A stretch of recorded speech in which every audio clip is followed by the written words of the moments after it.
Hello, അപ്പോൾ ഇത് നമുക്ക് സിമ്പിളായിട്ട് ഒരു ചെമ്മീൻ കറി വെച്ചാലോ. അപ്പോൾ അത്യാവശ്യം നല്ല വലിയ ചെമ്മീനാണ് കേട്ടോ ഗൈസ്. കണ്ടോ, ഞാൻ ഇത് ആദ്യം നന്നായിട്ട് കഴുകിയിട്ട് ഇതിൻ്റെ തല ഞാൻ ആദ്യം വേറെ വെക്കും കേട്ടോ. അപ്പോൾ അതെങ്ങനെയാണെന്ന് നോക്കിയാലോ. അപ്പോൾ ഇതേ തല ഞാൻ ശരിയാക്കി എടുത്തിട്ടുണ്ട് കേട്ടോ.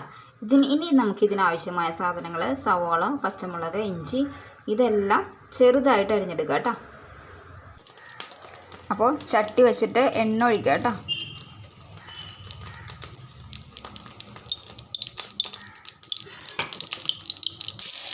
അപ്പോൾ അരിഞ്ഞു വെച്ച സാധനങ്ങളെല്ലാം ഇട്ടിട്ടുണ്ട്. നന്നായിട്ട് വഴറ്റാട്ടോ നമുക്ക്. അപ്പോൾ ഞാനിപ്പോൾ എടുത്തു വെച്ചേക്കണ മസാല മഞ്ഞൾ, മല്ലി, മുളക്, കുരുമുളക് പൊടി, പിന്നെ ഇത്തിരി ക്രഷ്ഡ് ചില്ലി കേട്ടോ. അപ്പോൾ നമ്മുടെ സവാള മുരിഞ്ഞ് കഴിയുമ്പോഴേക്കും വാടിക്കഴിയുമ്പോഴേക്കും നമുക്കിതെല്ലാം കൂടി ഇട്ട് നന്നായിട്ട് മൂപ്പിച്ചെടുക്കാവേ. മസാല നന്നായിട്ട് മൂത്തപ്പോഴേക്കും ഞാനൊരു ഇത്തിരി വെള്ളം ഒഴിച്ചിട്ടുണ്ട് കേട്ടോ. ഇനി നമുക്ക് ഇതിലോട്ട് നമ്മുടെ ചെമ്മീൻ തല ഇടാം കേട്ടോ.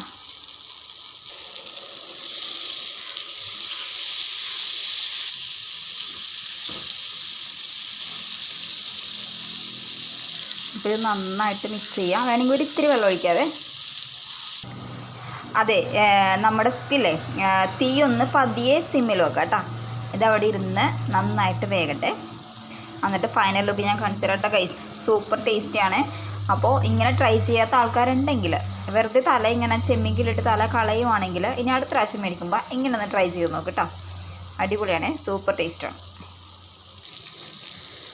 അപ്പോൾ നമ്മുടെ ചെമ്മീൻ്റെ ഫൈനൽ ലുക്കാണ് കേട്ടോ ഗൈസ് ഇത്.